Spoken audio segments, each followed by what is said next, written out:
अब जाकर मुझे लग रहा है ओम कि मेरे घर का माहौल कुछ कुछ बेहतर होता जा रहा है। वक्त का तकाजा था इंदर। मुझे तो पता था कि कुछ दिनों की बात है, उसके बाद हर चीज अपनी जगह पर वापस लौट आएगी। और वैसे भी इंदर, कौन सा इंसान किसी के लिए जीना छोड़ देता है? जिंदा तो हम सब लोग रहते ही हैं ना। बस पहले पहले यादें पास ही बैठी रहती हैं, जाने का नाम तक नहीं लेती।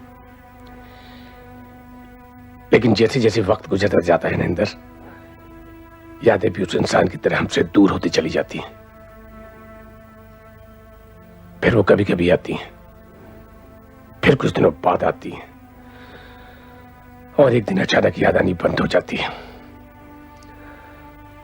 और हम भी अपनी जिंदगी के चक्र में इतने मशगूल होते चले जाते हैं, इतने मशगूल होते चले जाते हैं कि हमें ये तक याद नहीं रहता कि हमें याद नहीं आई।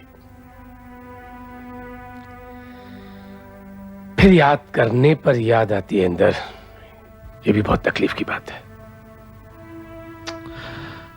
बिल्कुल सही कह रहा हूं। जिंदगी जीने के लिए इतनी शर्तें रख देती है सामने कि उन्हें पूरा करने में, उन मजबूरियों में इंसान सब कुछ भूल जाता है। ये तक भूल जाता है कि जिंदगी की राह में कौन मिला, कौन छूटा, बस जिंदा रहने की कोशिश करता है। न मरना हमारी बस में है इंदर, न जीना। मरने के लिए जितनी हिम्मत चाहिए ना, जिंदा रहने के लिए उससे कई गुना ज्यादा हिम्मत चाहिए। दोनों सूरतों में हिम्मत चाहिए। तेरी बस आ गई। हाँ।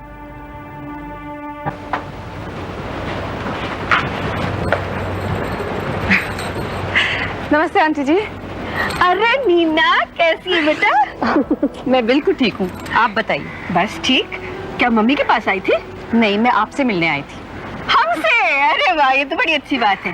तो ठहर जा, मैं शांता को भेज के तेरी मम्मी को भी यहाँ बुलवा लेती हूँ, फिर अपन साथ में खाना खाएंगे।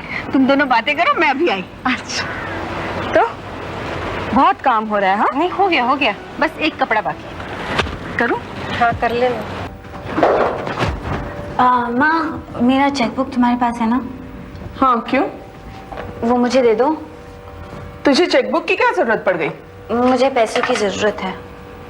तुझे पैसों की क्या जरूरत पड़ गई? माँ, मैं बाद में बता दूंगी, चेकबुक दे दो ना। पहले बता। माँ प्लीज, बाद में बताऊंगी। कितने रुपए चाहिए? इतने रुपए तुम्हारे पास नहीं होंगे। इतने पैसे क्या करने हैं तुझे? वो करण को देने हैं। उसने मांगे तुझसे? नहीं। तो फिर? मैं जानती कि उसे जरूरत है। पर उसकी तो नौकरी लग गई है ना। वो बाद में लौटा देगा ना माँ।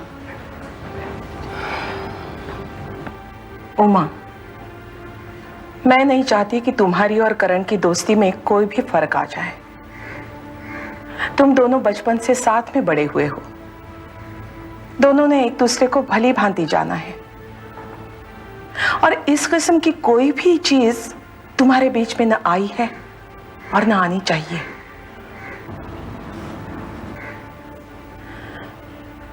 बेटे, मैं रिश्तों से बहुत डरती हूं, इसीलिए बच बच कर चलती हूं। रिश्ते तो कान के पर्दों से भी नाजुक होते हैं। एक भी ऊंची आवाज। माँ, तुम चिंता मत करो, मैं कुछ होने नहीं दूंगी। माँ जी, आपको उस वाली माँ जी ने बुलाया है अब भी, और कहा है खाना भी वही खाना। अच्छा, नीना दीदी भी वही आई है। नीना वहां है? हाँ, कविता दीदी से मिलने आई है। अच्छा, तू काम शुरू कर। हाँ। कैसी हो उमा? कॉलेज नहीं गई अभी तक? अभी जा रही हूँ भाई। मेरी अलमारी के ऊपर वाले खाने में पड़ी है तेरी चेकबुक, लेके जा।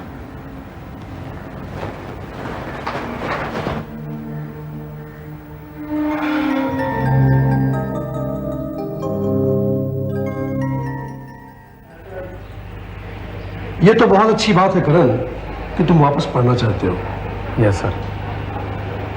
मैंने फैसला किया कि अब मैं अपनी ग्रेजुएशन पूरी कर ही लूँगा, उसके बाद मैं।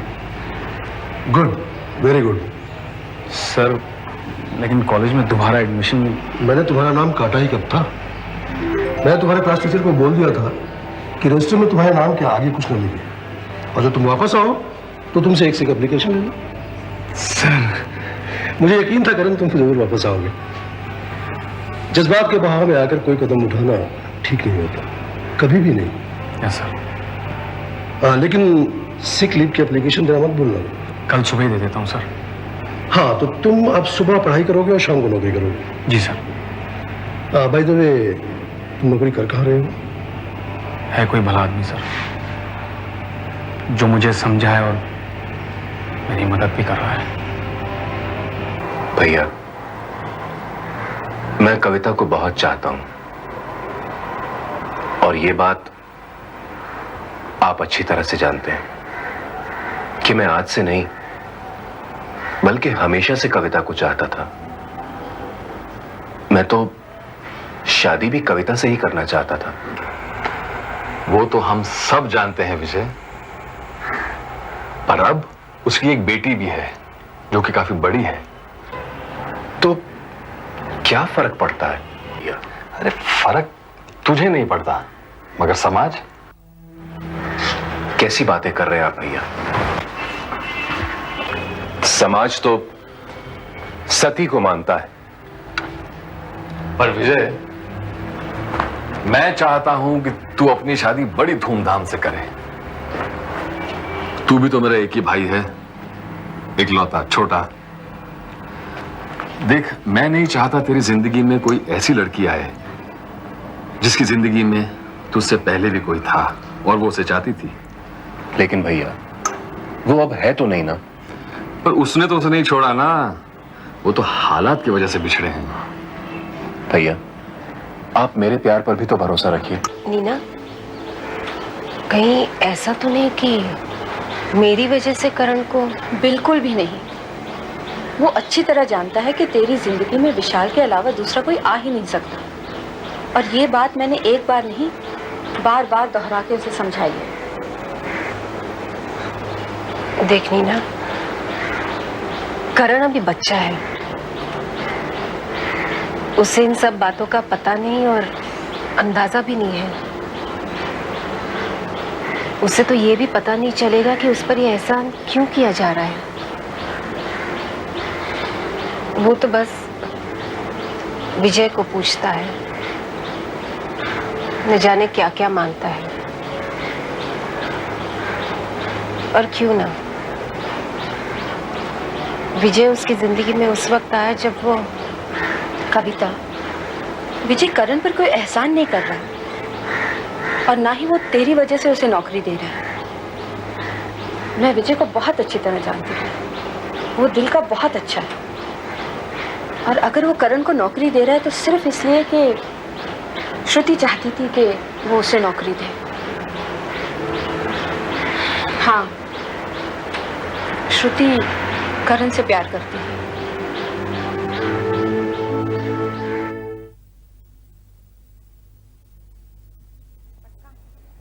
करण, करण, प्लीज मैं अभी आती हूँ। You will give me the notes? Okay, see you. हाँ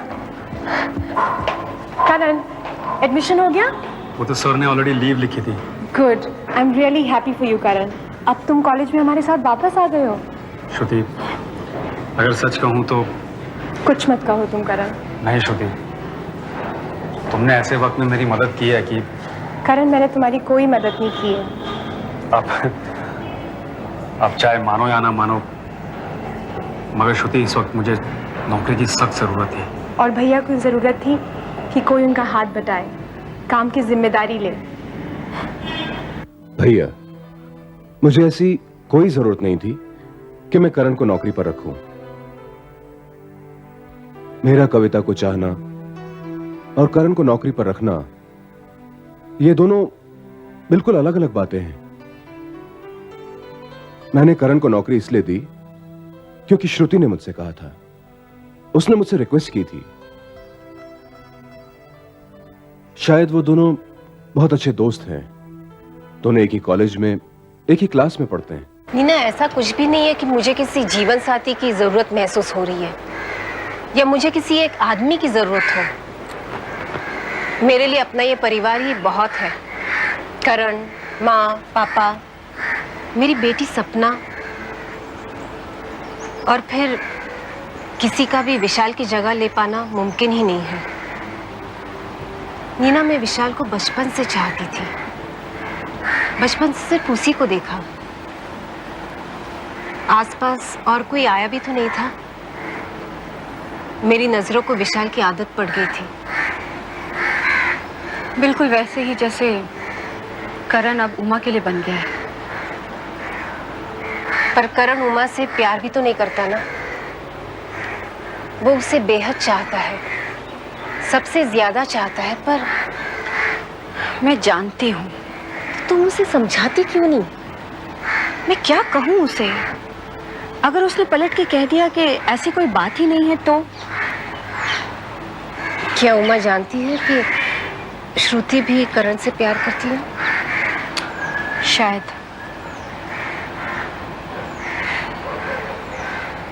उसे बहुत ठेस पहुंचेगी। हाँ, लेकिन ये भी तो नहीं पता ना कि करण किसे चाहता है। करण को देखा है? नहीं। करण को देखा? हाँ, अभी कुछ देर पहले प्रिंसिपल के ऑफिस में था। Thank you. वेलकम। मैं ज़्यादा पढ़ाई नहीं करूँगी, बस ग्रेजुएशन ही काफ़ी है। भैया कहते हैं कि तुम्हारे रिजल्ट्स के आने से पहले ही मैं तुम्हारी शादी करवा दूंगा। और तुम क्या कहती हो? भैया के कहने से क्या होता है, वो तो और भी बहुत सारी चीज़ें बोलते रहते हैं। वो कहते हैं कि जहाँ लड़की 19-20 की हुई वो एक बोझ बनना शुरू हो जाती है, क्योंकि वो दरअसल अमानत किसी और की होती है और उस अमानत को जल्दी ही सौंपना चाहिए। तुम ऐसा सोचती हो? बिल्कुल भी नहीं। करण अंदर प्रिंसिपल जी के साथ है? वो वहाँ उस तरफ गए, वो आपकी एक सहेली है ना, उनके साथ।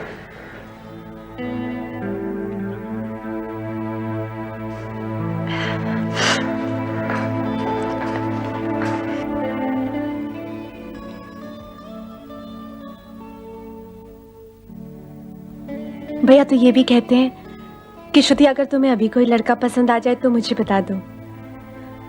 ऐसा कुछ नहीं है कि वो लड़का पैसे वाला होना चाहिए या गाड़ी वाला या बंगले वाला होना चाहिए, बस एक अच्छा लड़का होना चाहिए जो मुझे प्यार करे। बाकी भैया बोलते हैं वो सब संभाल लेंगे और उसे अपने साथ बिजनेस में भी ले लेंगे। तो तुमने बताया ऐसा कोई लड़का? एक है, मगर मैंने अभी भैया को नहीं बताया। क्यों? क्योंकि मैं खुद भी नहीं जानती कि वो मुझसे प्यार करता है या किसी और से। एक बार पूछ के तो देखो। पूछ लूंगी वक्त आने पर, अभी तो मैं शुरू हुई हूँ। चलें? कहाँ, कैंटीन? नहीं, आपने जो अपने भैया के पास मुझे नौकरी लगवाई है वहां पर भी मुझे हाजिरी देनी पड़ती है ना, और फिर तुम्हारी इज्जत है दांव पर वहां। ये तो ठीक है, चलो चलें। चलो।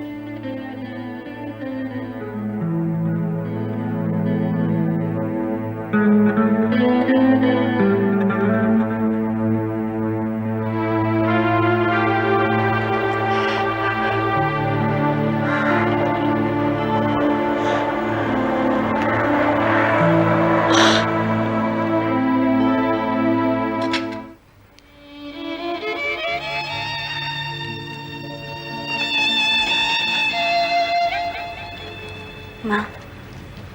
अरे जल्दी आ गई कॉलेज से? हाँ, तबीयत कुछ ठीक नहीं है। ला बता, बुखार तो नहीं है? नहीं, बुखार नहीं है। करण मिला? पैसे दिए?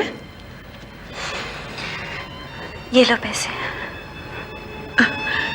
जिसके लिए निकाले हैं उसी को दे दो ना। उसे अब जरूरत नहीं है। तुझे कैसे मालूम? मुझे लगता है।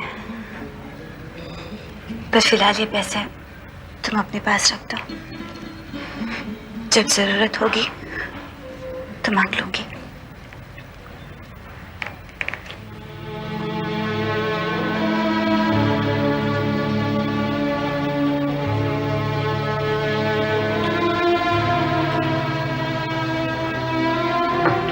अच्छा विजय जी, मैं चलता हूं।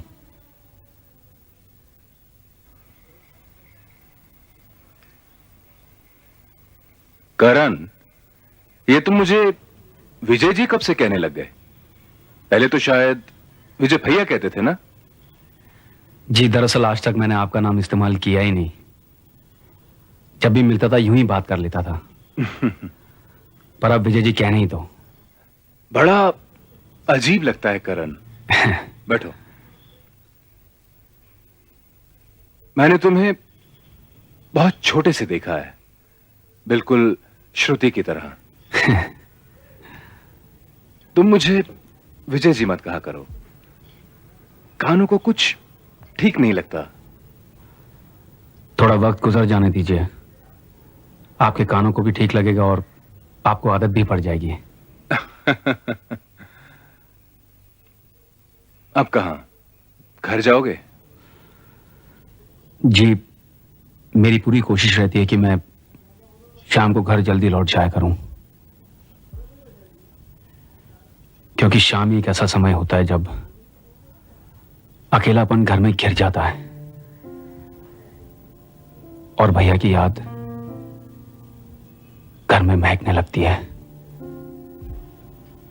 उस वक्त विजय जी ना तो मैं पापा को अकेले होने देता हूं, ना मां को, ना सपना को, और भाभी को तो बिल्कुल ही नहीं।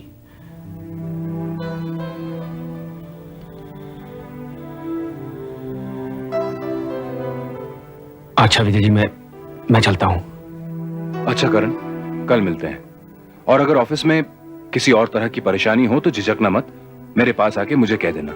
जी। अब ये कंपनी तुम्हारी अपनी है, इसे अपनी समझो। Thank you sir.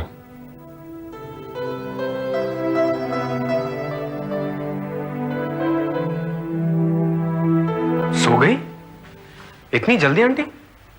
हाँ, पता नहीं, कॉलेज से जब आई तो कहने लगी तबीयत ठीक नहीं है, बल्कि खाना भी नहीं खाया उसने, ऐसे ही जाकर सो गई है। आंटी मैं उसे कॉलेज में भी आज ढूंढता रहा पर वो मुझे मिली नहीं। मैं उसे जाकर जगाने की कोशिश करूं? देख ले बेटे, अगर जाग गई तो मुझे कोई हर्ज नहीं है, उठेगी तो मैं भी खाना खिला दूंगी उसे।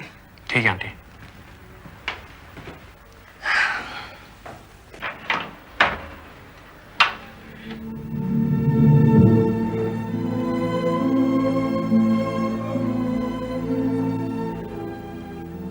माँ,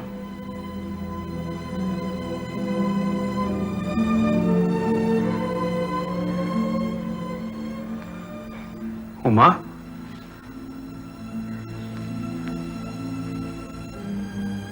उमा, उमा,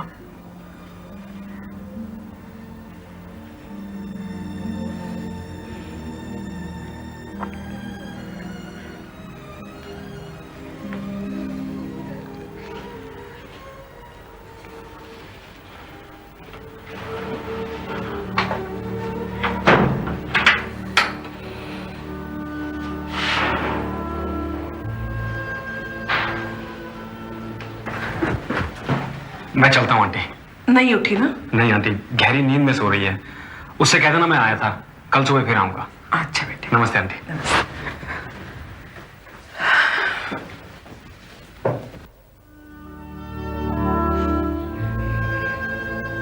भैया तो ये भी कहते हैं कि श्रुति अगर तुम्हें अभी कोई लड़का पसंद आ जाए तो मुझे बता दो। ऐसा कुछ नहीं है कि वो लड़का पैसे वाला होना चाहिए या गाड़ी वाला या बंगले वाला होना चाहिए, बस एक अच्छा लड़का होना चाहिए जो मुझे प्यार करे।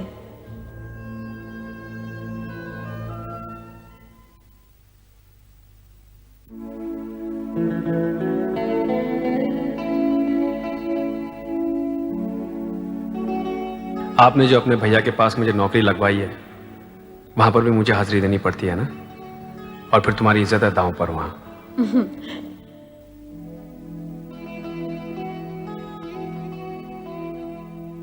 माली, कल सुबह जरा जल्दी उठकर गाड़ी धो देना, मुझे सुबह जल्दी जाना है, समझे?